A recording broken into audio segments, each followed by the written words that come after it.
Hello. Welcome back to Town Hall. I am your host, Meredith Lilly. And let me just say this. I just want to thank you all for tuning in for the last few weeks. It has been incredible.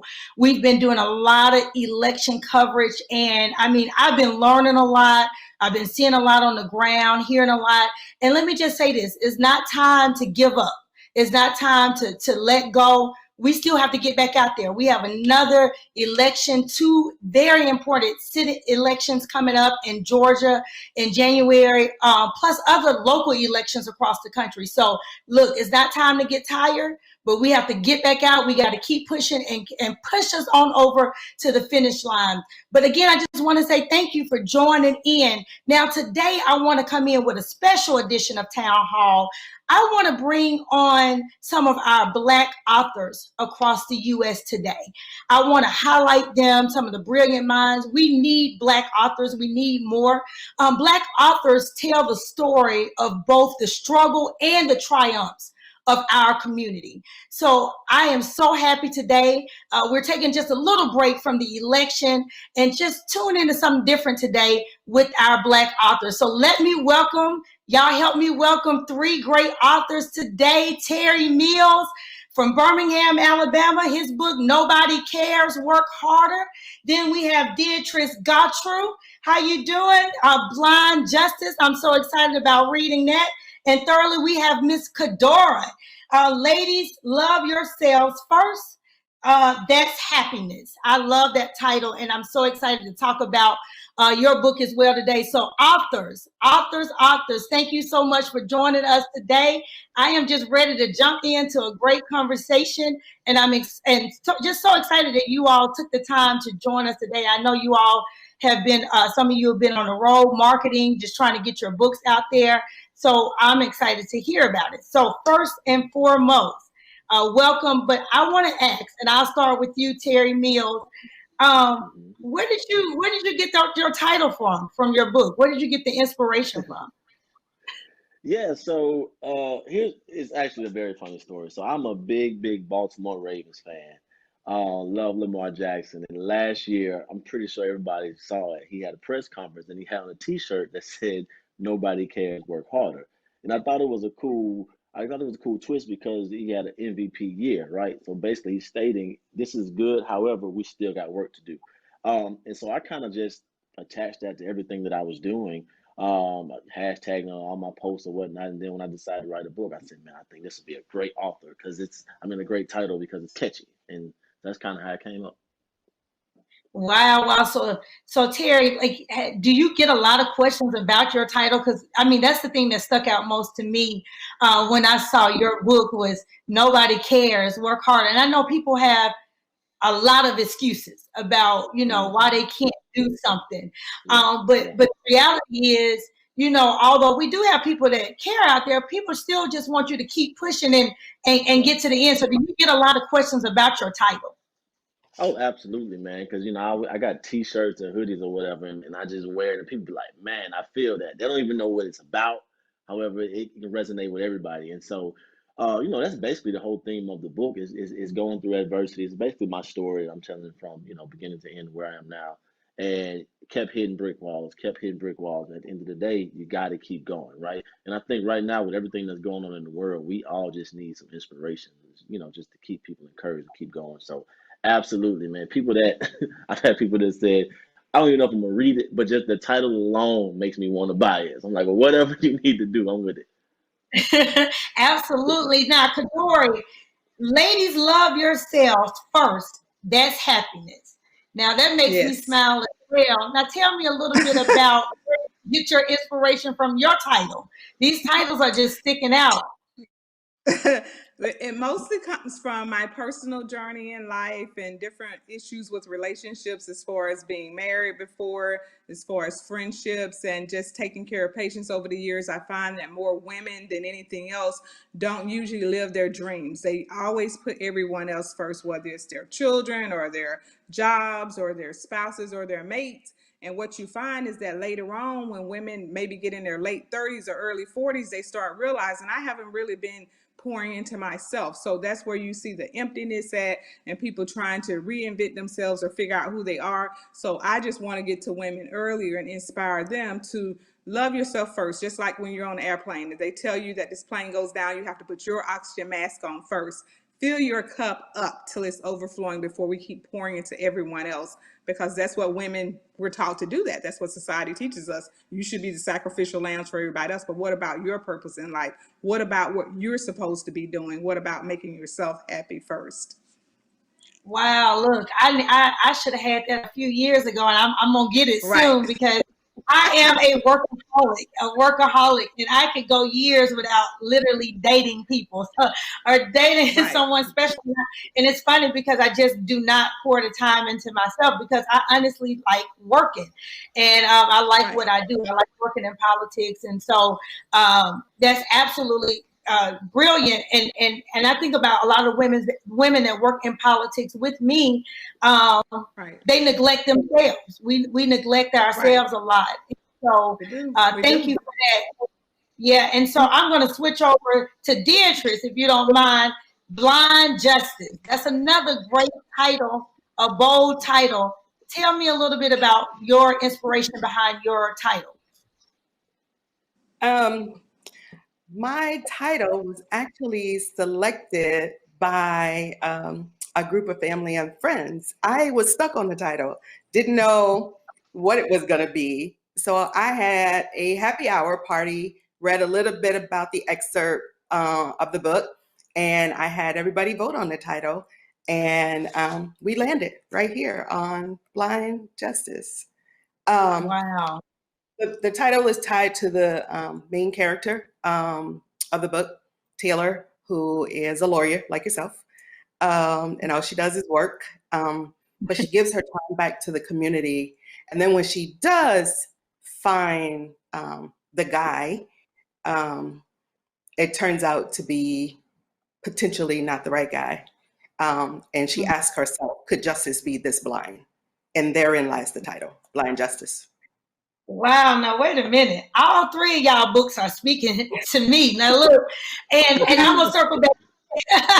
I'm like, I'm gonna have to get into all these, but I'm gonna circle back to Terri real quick because being that I work a lot, like me personally, and I know a lot of people that's tuning in, the thousands of people that's tuning in to this show today. I know me personally, I get tired of the excuses. I don't even want nobody around me to have excuses because I'm just straightforward. I have people that say, well, I can't do this, or I can't do this, or I can't stop this, or I can't stop this. There's a way out of everything. There's a way to fix a lot of stuff. And so a lot of people just don't want to get into the work. And so I want to talk to you about, can you tell us, and not to give your whole book away, but just tell us some of the brick walls you hit in your life and how you overcame them, and you know, to even write this book. So just tell us a little bit about yourself. And I know you intertwine yourself into your story. Yeah, so basically, for people that don't know, of course, I guess a lot of them don't know, I'm a realtor by profession. And the journey from corporate America to entrepreneur was very challenging, right? So in 2015 is when I got my license and I joined Keller Williams. But prior to that, I had a pretty good job. I was with a company called Judicial Correction Services for 9 years. Started as a probation officer and ended up moving all the way up to a probation director for Central Alabama. So everything was good, right? Like I figured I was where I was going to be. And after 9 years, they laid us off, and they gave us like a 3 week notice and like a 6 week severance. Like literally, when I got the check, I could pay for one month of bills. That was it. And so I was like, man, I didn't see this coming, right? And at the time, I had just got my license, but going from entrepreneur to, I mean, going from corporate America to entrepreneur was very hard. You know, I went 6 or 7 months with no income trying to start a new business. And so, you know, not to go too deep, but just had real hard times. Not even for that, but just getting my real estate license, I had to take the test 4 times. So there was several times I could have just quit, right? And just said, this is not for me. I just go back and find a job, but I didn't.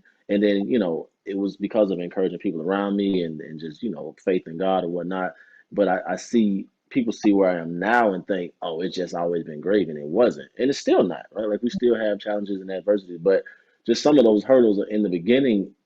It's so funny to look back at now and laugh and say, man, that was real, and then to look at where we are now. And so, I mean, that's basically what the book is about. It's like, I'm pretty sure you have a story. Everybody on this show could sit back and tell you every reason not to be successful, but you're either going to fall victim or you're going to get through it and keep pushing. Right. And you touched on something.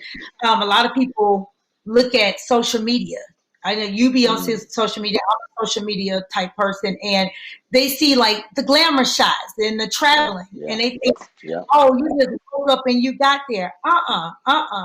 It's a lot of work. I tell my friends that even come to Atlanta Mayor's Ball every year, and they love to come to Mayor's Ball. I get them tickets to the Atlanta Mayor's Ball, and they're like, oh, Meredith over here doing it. Well, it was sweat put in these tickets that I got you for this Mayor's Ball. It was hard work to get into this VIP. So it's not like it's just somebody just passing out tickets. No, it takes work. It takes work. So you're absolutely right. A lot of times people look at your life, at your family life, and say, whoa, they just woke up and they got here, and I'm gonna do real estate now because I'm gonna be just like that. But it's more than that. And Beatrice, you're shaking your head. I want you to jump in and add to that narrative. You're right. It is more to it. It's interesting. I had this conversation just yesterday with a friend of mine. People see the present, but they don't see the journey.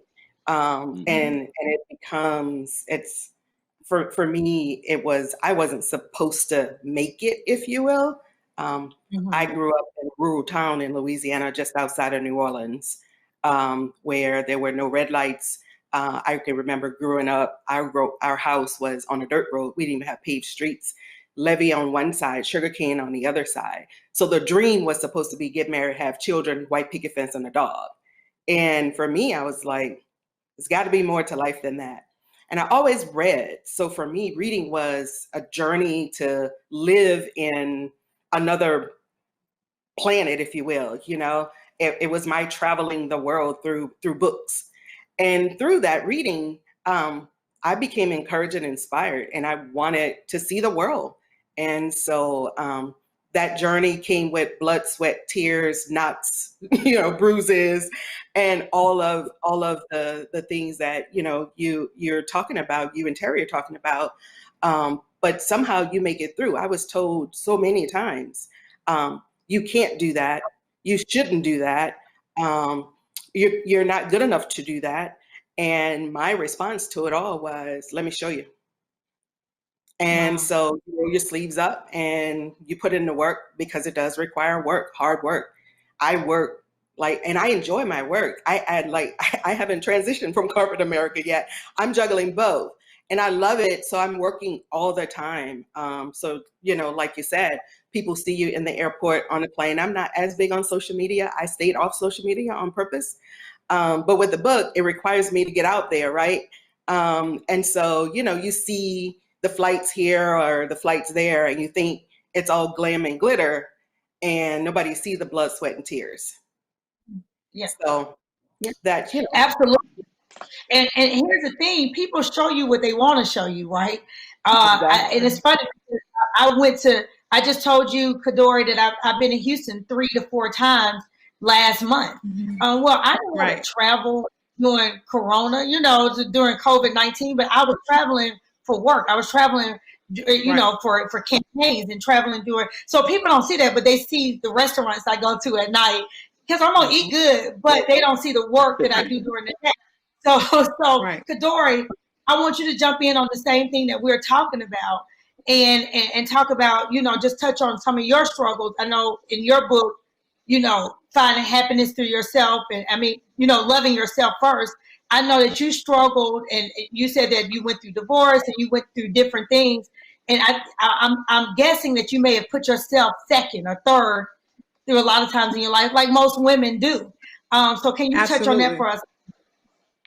Yes. First of all, I come from a large family. I'm one of 13. So I was one of the oldest siblings. I had to help raise my siblings when they were coming up. So I didn't really get to play and do as much as a child. So I call myself adult child growing up. But I broke down barriers. I was the first one in my family to go to become a registered nurse. So by me doing that, I was able to afford a lot of things that I have, but that was hard work. And I raised 5 children, 2 marriages, both I had to file for divorce, where I attracted what I didn't heal, which I came up in a verbally abusive, sometimes physical. So I attracted, as much as I said, I'll never marry somebody like that, I attracted some of those qualities in myself because I hadn't ever healed it. And so I ended up in 2 different, almost the same person that was mostly verbal, but some physical, and just was not supportive, did not want to see, quote unquote, me outshine them, which is supposed to be us when we get married. It's not supposed to be you looking at me this way, like I'm going to leave you or be more successful. I don't know. I attracted what I didn't heal. Okay. And then just different things that I've seen over the years, when patients come in the hospital, they don't just always tell you what they're there for. They'll start talking about personal things in their lives. If they see you a type of person that like to listen, which I am, a lot of women will go into different problems they have with their relationships. And this cuts across racial, social, economic, religious barriers, just women in general. I notice that we're always the ones that give so much in these relationships, and we come up short. So my first book, it was about women being happy. In this book, I just took it to a different level and just delve into my own life to share challenges that I've dealt with both on the job and personal life, to help people see that once you really tune everybody out and focus on yourself and listen to your inner voice, that's where you can find your real happiness. It's not about pleasing everybody else. You need to please yourself first. You only have one life, and once you're gone, that's it. So you need to figure out what your purpose is and start living that sooner than later. Wow. Okay, so let me ask y'all this. How long, and anybody can jump in first, because see, I've been working on a book now for like 10 years. No lie. And so I know there's a lot of people that's tuning in, and they're like, how long did it take them to write? I start a little bit and then I stop, because again, being in a political world, when you're in campaigns, is like full zone. You working 16 to 20 hours a day. You eating crap all day, pizza and all this stuff all day. And so you really don't have a lot of time to yourself. So usually I'll write a little bit during holidays where everybody may be enjoying. That's the time that I may, Thanksgiving or Christmas, I may sit alone and just write a little bit more. I think my book the top topic and stuff may have even gotten stale by now. Because I was talking about my story through the Obama campaign, and me starting from the very beginning, and and going to the end. So I don't know. I may still keep writing. I may just stop. But how long did it take y'all? I know that you're doing your second one, Cadori. This is your second one, but Terri, Beatrice, how long did it take y'all to work on this? Anybody can jump in. I was trying to wait. So here's what's funny about this, man. Go ahead. No, go ahead. Good. Okay. I started writing, I think, in 2014. And I was, I was inspired. I had this whole thing, words were flowing, pinning it down. And then I didn't touch the book for 3 years. And then I started writing again. And then I didn't touch it again for a while. And last year, around end of summer, and I don't even know what inspired me, but for some reason I had this overwhelming unction to just pick the pen back up. And I did. And I finished writing it in 6 months. But that was focus, dedication, sacrifice. My Saturdays and Sundays was just all writing. I travel a lot with work, so I would write on the plane, I'd write in the airports. And so I was able to finish it in 6 months, but I started this project way back in 2014. Wow. Terri, what about you? So mine's a little bit different. The idea has been going on in my head for about 2 years. Of course, I battled those insecurities first of who would even read my book, right? Like, why would I write a book? Yeah. Second, did I have anything to talk about? But honestly, man, beginning of 2020, I just said, this is the year I'm going to do it. And I'm just going to make myself do it. And then COVID hit. And so when we got that notification that you're going to be in the house for 6 weeks, I was like, here it is. So honestly, man, I did it like in 3 months. Um, Now the editing kind of, took like another month or whatever, but the actual content of just sitting down every day was a good 3 month period. That's pretty awesome. Cadori, and you can talk about the first one and the second one. Okay, the first book I was inspired because there was a large book convention that's in New York every year, and it's called BookCon, Book Expo BookCon. I wanted to go to that, and I found out about it in April. So I had the idea for years, just jotting it here and there, not really being disciplined or taking it serious. But when I found out about that, because someone else was going that I knew, I wrote that in less than 3 months because I had to get it written and get it edited. And it was a smaller book than this one. And then this particular book was on my mind for the longest time, probably the last 2 years with everything I went through. And so when the pandemic hit, I got more serious about it, but I really didn't take it seriously until about July of this year. And once July came, I dedicated time when I wasn't at work, like the other author said, weekends were taken up and all that stuff. It's in the final stages of editing now. It should be out within the next 2 weeks, but it was a lot of dedication to it. Mm-hmm. Yeah. Okay. Yeah. So let's circle back around. I want to touch on some of the insecurities that come with writing, and how did y'all overcome, or how did you overcome some of those insecurities with your writing? We could start with you, Beatrice, first, and then we'll go to Cadori, and then over to Terri. Like Terri said earlier, the first thing for me, it was, well, who's going to read it? And why would somebody listen to what I have to say? And then first, I wasn't even writing at first to publish.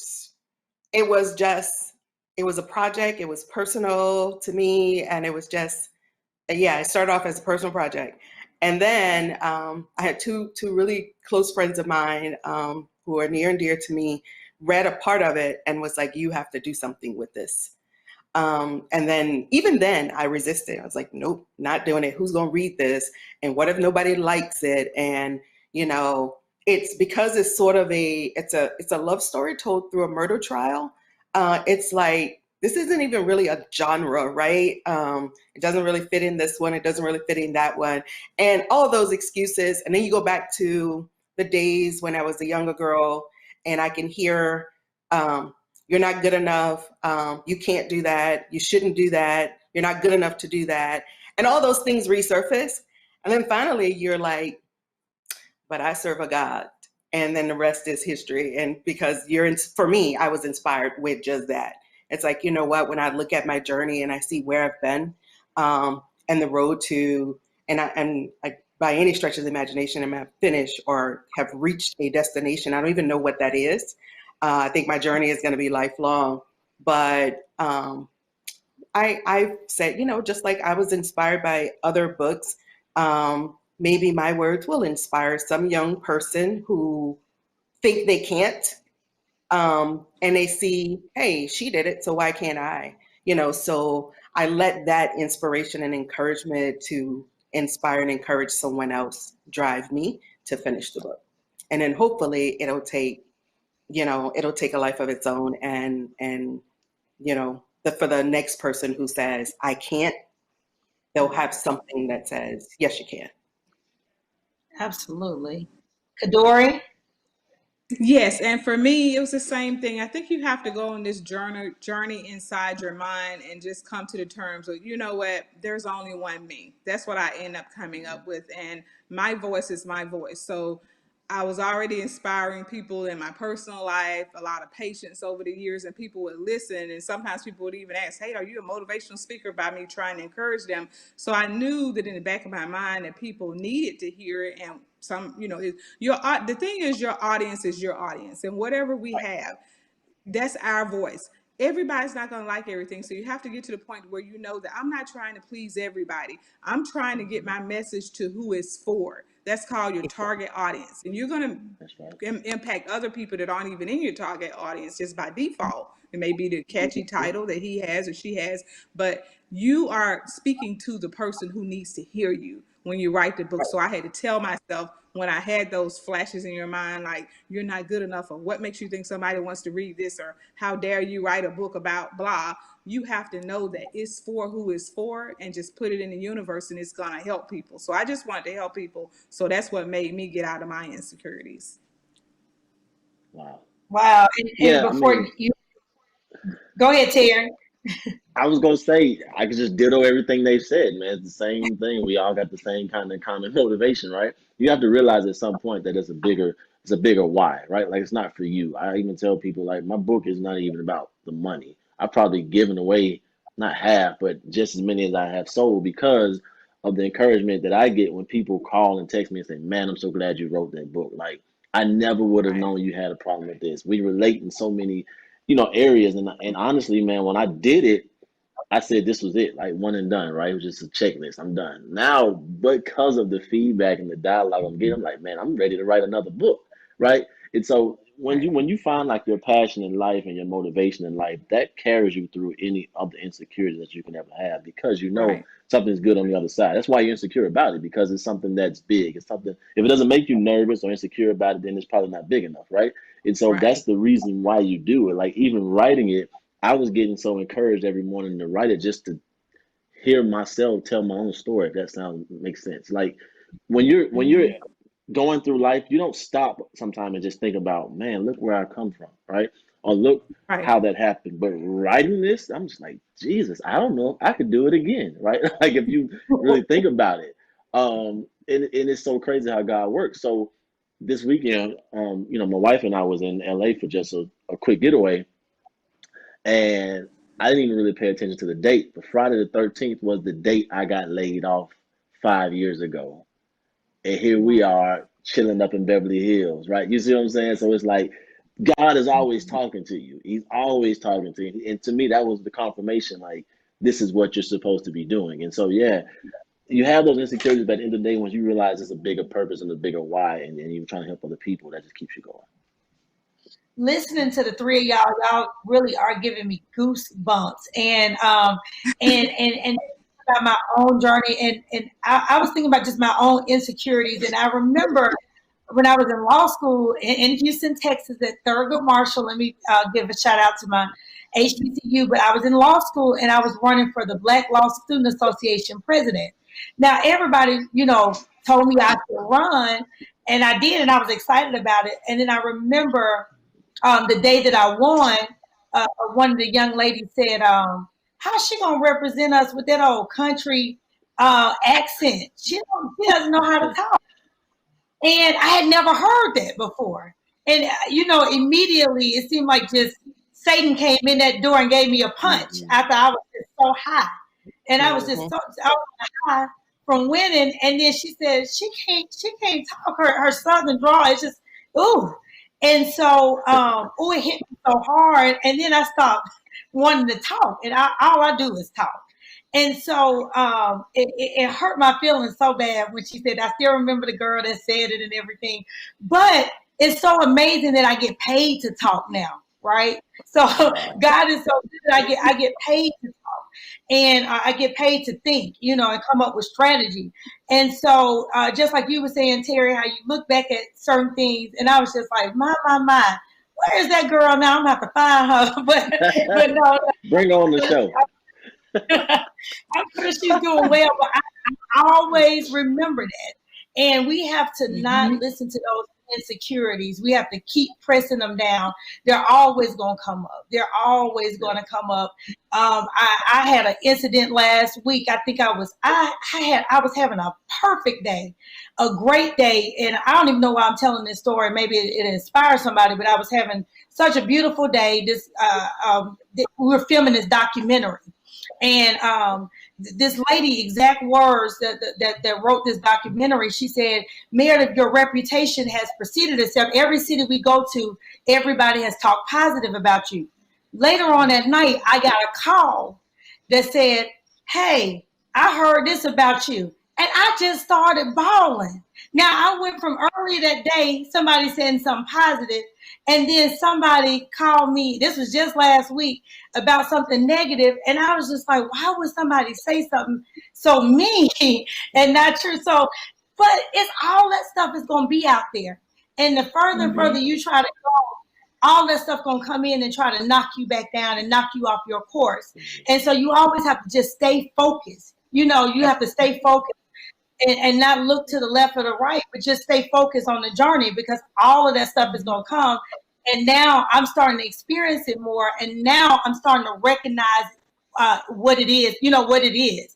At first, I just didn't recognize it. I just ignored that stuff. And I thought, I always try to think the best of everybody. But the truth of the reality is things are going to come. Things are going to try to mess you up and take you off your journey. But we have to stay focused. It looked like you wanted to say something, Cadori. You can go on in. Yeah, that's all day long. That's anybody. It doesn't matter where you are. You're gonna get that negativity, and I think the further you go, the more you're gonna get it, because you're living your purpose. And it's like you know, as long as it won't hurt you unless you give into it. You know, you're gonna have it. You just gotta stay focused, like you said, and know that the further you go, the more it's gonna come. But stay focused. Don't give any attention to it that much. Let it roll off your back and just keep trucking on. Yep. Right. And so speaking of that, that's what I was about to say. What type of negativity have you all faced on this journey? Like I just told you a story about me, which is very recent. What have you faced on your journey in terms of negativity? And we can start with you, Terri. I mean, really, man, just the general hate, right? Because just like you, I have a big presence on social media. So um, when you put yourself out there, you're going to always be open to criticism. Nothing even worth mentioning, but just the negativity.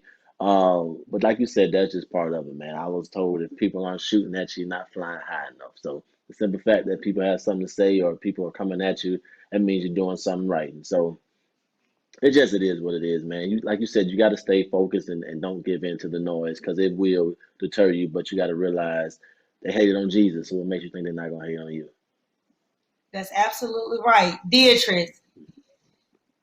I have to say, if there have been any negativity, either I haven't listened to it or I haven't heard it, or I've just been sheltered from it.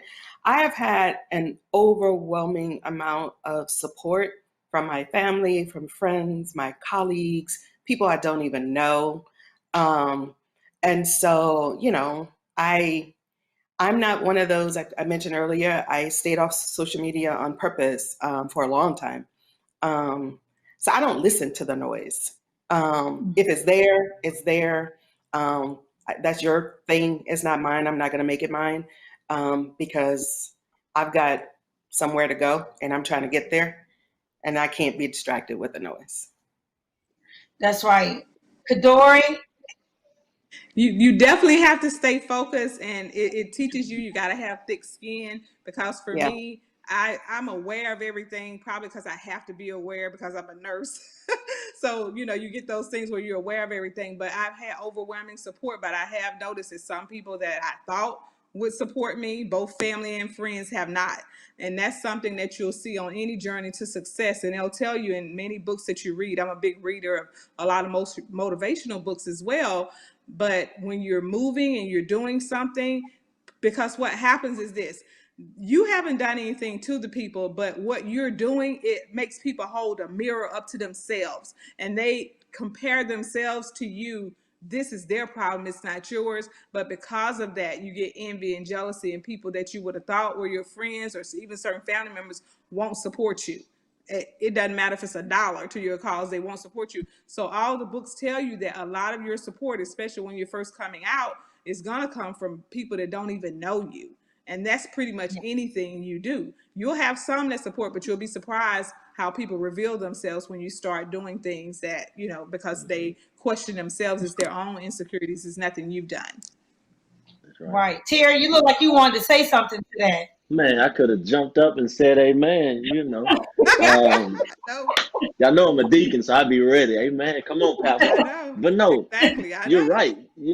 I realized that, and I had to come to grips with that, especially, starting new in real estate.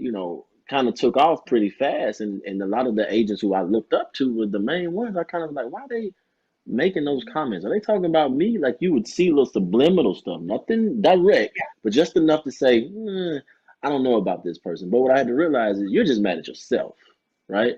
Like you're not Yeah. mad at me. You're mad because you're not doing what I'm doing. And so once you understand that's part of being successful on your journey to success, you can deal with it. I mean, just look at some of the top athletes. Look at LeBron James. As great as he is, people still hate LeBron James. I don't see how, right? Like this man is like, if you write it on paper, he's the poster boy of what you should look like. But you still have people that are criticizing. So what makes you think they're not going to criticize you if they can criticize somebody like that, right? And so you just gotta stay focused. I think the most powerful thing you can do is get a good positive circle around you, right? Because for me, those are That's the it. ones that keep me encouraged. Like the core 4 or 5 people that you know are going to have your back and tell you what's right. And Right. as long as you keep them in your ear and keep them happy, then everything else I think will take care of itself. Like you said, you can't please everybody. It's not for everybody. It's like you said, your book is for your audience. It's not for Yeah. everybody. You know, I've even seen stuff. I think it's kind of funny. I do like sponsored ads with my book. It is called Nobody Cares, Work Harder. And somebody said nobody cares. Like that was funny to me. I'm not gonna lie. You know, it's just like a jab at the book, but that just comes with it, right? At the end of the day, the people that are going to buy it are still buying it, so you just got to keep going. Right. Yeah. Right. Yeah, but look, y'all are dropping some jewels today, and it just made me think. Going back to what you said, Cadori, about not getting so offended when your family and friends don't support you. I tell my clients that when they're running for office, you looking for volunteers to go door to door for you, and you announce that I'm gonna run for judge, or I'm gonna run for mayor, and you thinking all these people are gonna give up their Saturdays and Sundays to help you. Well, that's not the case. Usually your core group, like Terri said, that 4 or 5, your wife, your husband, your kids. But many times you're out there by yourself, but you got to keep going, and you can't take it personally. You really Yeah. can't Right. take it personally. And so, mainly people may have other stuff to do. They don't think it's that important. And some people just don't think that you can win. So, they're not going to be behind you. So you just cannot take that stuff personal. Y'all are dropping so many jewels. I want to kind of keep going and shift the conversation back to the actual book. What made you, or what did y'all have around you to kind of make you just write? Were you in a room with just complete silence? Did you have music on? Did you have poetry on? Did you have to work out first? Drink something first or eat something first? Look at the ocean. What was it that made you sit down and just write? I think for me, it varies, right? Um, I'm most creative. I'm a night owl, so I'm most creative at night. So I'm in PJs in the middle of the bed, laptop in my lap, um, snacks, and I might start writing 9, 10 o'clock at night, and I'll literally look up and it'll be 4:30 or the sun will be rising. That's one thing. But then I can be just as effective sitting in the middle of the floor on a Saturday afternoon, bright sunshiny day. I think it just depends on where I am that week, what my week has looked like, and the things that are around me, what's going on around me at any particular time. But for the most part, for me, it's the middle of the night in the middle of the bed in PJs. Wow. And for me, I'll get ideas. I'll get ideas like in the middle of the day or just any time. Because if you have a creative mind, something may come to your mind. I'll jot it in my phone. But a lot of times I do most of my writing in my bedroom, sometimes in the evening or night. But I already have ideas in my phone that I've jotted down before, and then I'll just go off that idea and just write a chapter or two off of that idea that I thought Mhm. of earlier. Mm. Wow. I'm the total Terri. opposite. I can't do nothing at night. I'm done. so so actually the publishing company that I use actually offered a writing coach. And so that's actually what kept me in the game. So every week I would have to turn in content. And so that kept me accountable as to what to do and what to turn into. Because a lot of people were like, but how do you just sit down and write? Like I couldn't. I needed somebody to say, turn in 2 chapters by Monday on this. done. I could do it that way, right? And so I did all mine in the morning. Like I said, this was during COVID, when the gyms were closed. I work out and do all that stuff a lot. And so since I couldn't, I'm up anyway. So it just worked out perfect. We got two small kids, a 4-year-old and 1-year-old. So it's too loud during the day to talk about writing. So I had to get up early before everybody else was up, do an hour or two here, and then maybe throughout the day something might hit me and I jot it down. But yeah, most of my stuff was done early in the morning. Wow. So I guess you kind of hit it. You got a beautiful wife. You got a beautiful family. Were they the inspiration behind your book, or was it somebody else in your family? What was the Yeah. inspiration behind your book? Really my sons, man. Like my two young boys make me overcome fear more than anything because I want to really set the stage for them and say, hey, these are some of the things your dad was able to do. And so like I dedicated the book to them. Of course, they don't appreciate it now, but they will when they get older, I hope. But yeah, it was one of those things. It's like, man, the content was easy because it's my story, right? So that's a little bit easier to come up with. However, the motivation was to show them, listen, man, I went through this, and still was able to figure it out. And so just to let them know the world's only going to get colder, the world's only going to get harder, and we can't, become victim to our excuses. And so that was kind of the motivation. Not that, and then I've had, like I said, that core group that has been telling me, bro, you need to write a book. Like you need to put this out there. 'Cause some of the stuff that I tackle, we as black men don't talk about. Like not even just financial hardships, but insecurities.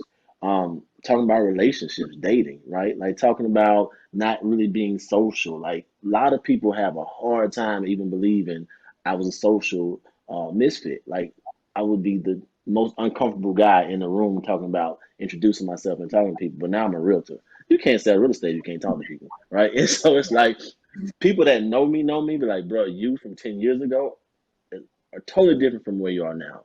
And it's cool to talk about that. Like we need to, as black men, encourage each other. We were brought up to be tough, macho guys, always gotta win, but that's not real life. Most of even the most gangster guys I know are the most nicest guys when you really know them, right? So a lot of times we're taught to put on this hard exterior, and that's not real life. And so, like even in looking at some of my pictures, if you look at pictures from me like 08, 09, I've got this mug on, I'm gangster, right? And if you look at me now, I'm like smiling and super bubbly, and it's just like that's okay. And so having people around me to say, Terry, you need to talk about this, put this in the book. Those are the kind of things that encourage me. Oh, awesome. Cadori, your motivation. Just knowing that where I was and where I came, and that people can get to where they need to be just from the little nuggets that I was dropping on people anyway, and they were able to say, hey, what you just said really helped me or inspired me, or I'm going to go do this or that. And one of the big things I like to tell people, men and women as well, but that what people feel about you has nothing to do with you. And I know that just sounds cliche. That sounds like something anybody would just say and just like, oh, this is Mm-hmm. nothing. It's actually true. When people feel a certain way about you or throw hate at you and you haven't done anything, that has nothing to do with you, but it has everything to do with them. And so if I can let somebody know that, how these people feel about you has nothing to do with you. Stay focused. Stay on your grind. What's your purpose? Don't pay Mm-hmm. attention to that. They're just upset Right. because they don't know who they are. So they're going to react and put it out on you, but you don't have to accept it. So that right there holds a lot of people back, worrying about what somebody else is saying, and you can't even get out of that space in your head to do what you need to do. That's good. Beatrice, I was looking for some positive energy in a painful period. Um, and so I felt like some of the story in the book resonates with where we are in today's world, and I wanted to find a way to just inspire, encourage, um, you know, a moment where somebody could laugh and just don't even feel the pain. Might be a strong word, but the pain of the world that we're living today. And so for me, it was more to encourage, to uplift, and to provide some positive energy in a painful time in life. Right. I like that. And I think I'm going back to something that Cadori said. See, here's the thing, even when you write in books, and I have a lot of friends as authors, and I was reading this in the New York Times not too long ago, where sometimes books, and that's why you have to be so diligent. I think a man wrote a book 20 years ago. Somebody walked by it, picked it up 20 years later, read it. I mean, and the thing took off, became a New York Times bestseller, and it just took off because it changed that one person's life. That one person got in the hands of that one person. So we can't worry about and get so stuck in, who's buying it, who's not buying it. Did nobody buy my book but my mama? It doesn't matter. And so we have to just stay focused and not a politician. I was working on this elected officials campaign one time, and she actually was the one that told me I was getting nervous on the campaign because we was getting all these jabs, and I was like, I cannot lose this race because I'm new to Atlanta. If I lose this race, they're gonna send me back. And so I was all nervous, and she said, listen, you are, you're the campaign manager, I'm the client, but listen to me. We can't get focused on the left. They're trying to get your attention. And as soon as you take your attention off the goal, they're going to knock you down. And so that stuck with me years later because I was just like, I cannot lose this race. So I was getting scared every time somebody called and say, did you see the news? Did you hear what they just said about your client? Did you hear they talking about it? They talking about it? And they like, why are you listening to all of that? It's not true. And they trying to get you off because if they can get the head off, they're going to tear down the whole team.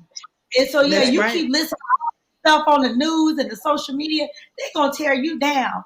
And so that's so focused, even in this world of illustrations and authors. It doesn't matter who buys the book immediately, who don't buy the book. Stay diligent, stay persistent. Consistency is the key to the breakthrough. And as long as we stay consistent, we will see that breakthrough toward the end. As we start wrapping up, I do want to ask you to share with people that's writing books right now, what are some helpful resources out there, some useful things, even if, you tell somebody how they should structure their meeting space, their room space, what is some stuff that can help up and coming authors that's out there right now? Anybody can jump in. So I would say one, outline, make sure you have an outline. For me, that was helpful. I had an outline. We all walk around with our phones glued to us today. When the thought comes into your mind, if you don't have time to write it down, speak it in your voice command. You have it later to build on. So make sure you keep your notes and dedicate time to write. Because if you say, oh, I'm gonna do it tomorrow, 4 years will pass by and you won't get there. So dedicate that time, schedule it, and honor it just like you would honor any other time. So that would be my key suggestions. All right, Cadori.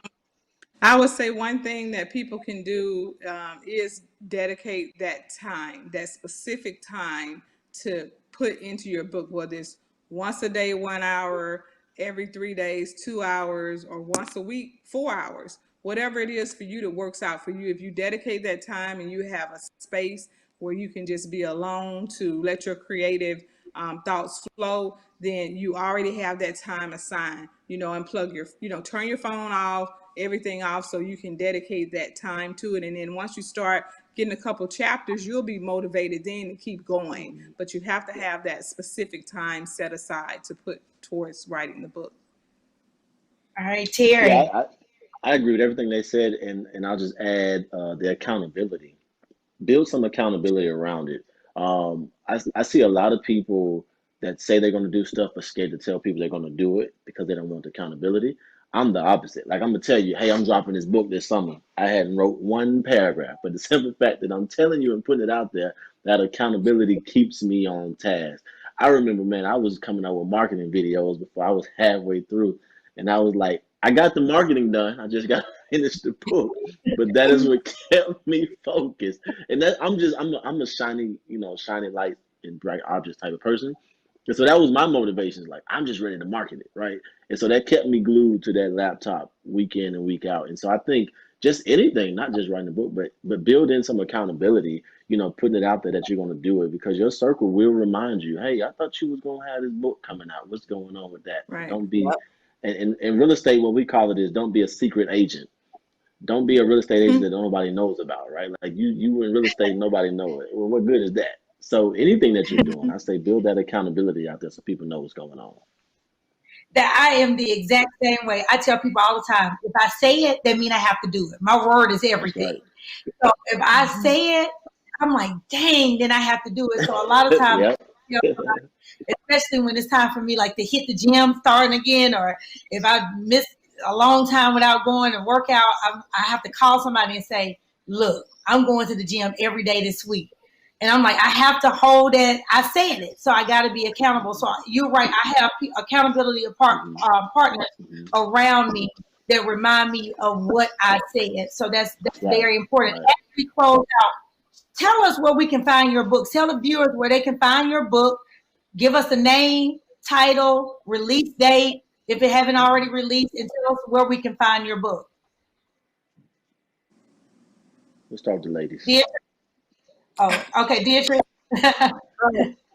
My website link is on my Instagram account. My Instagram is _DD Roberts. The website is ddrobertsbooks.com.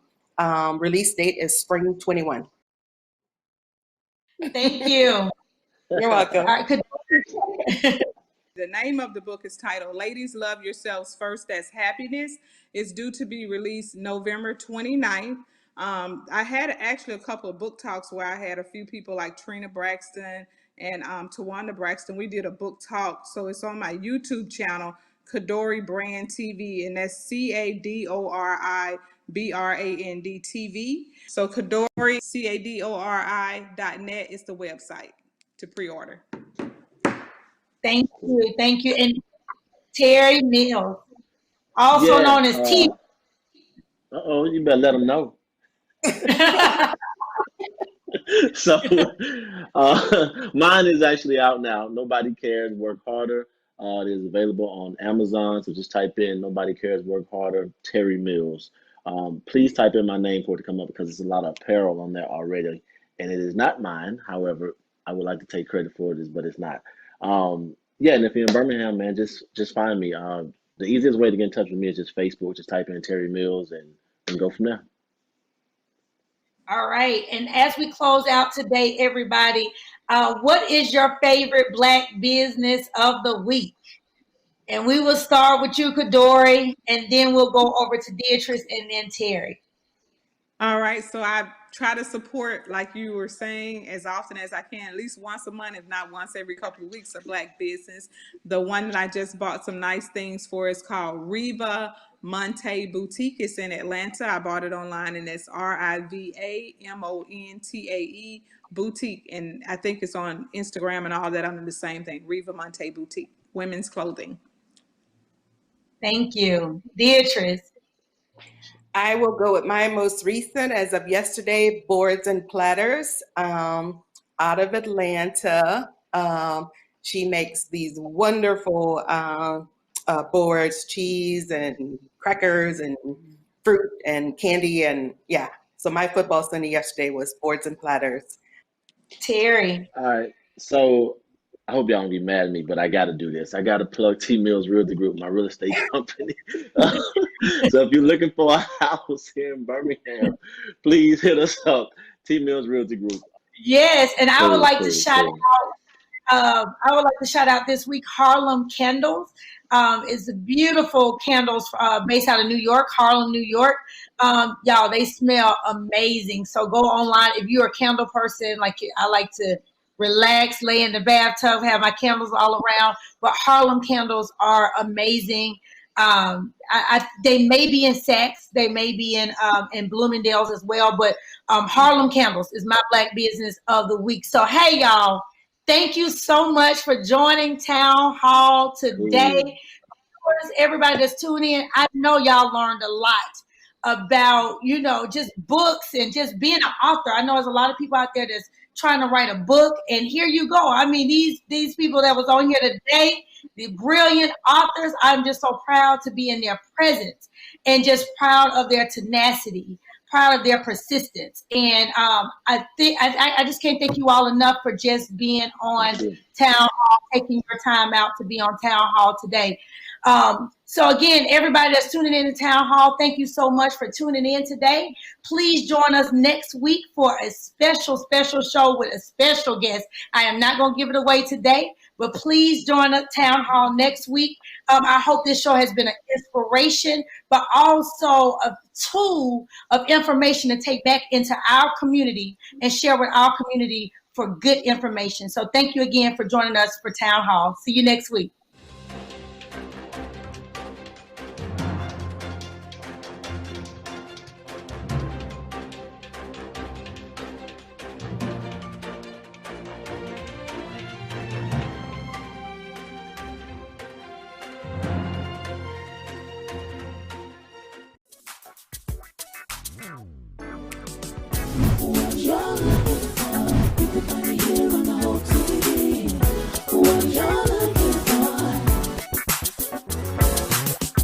What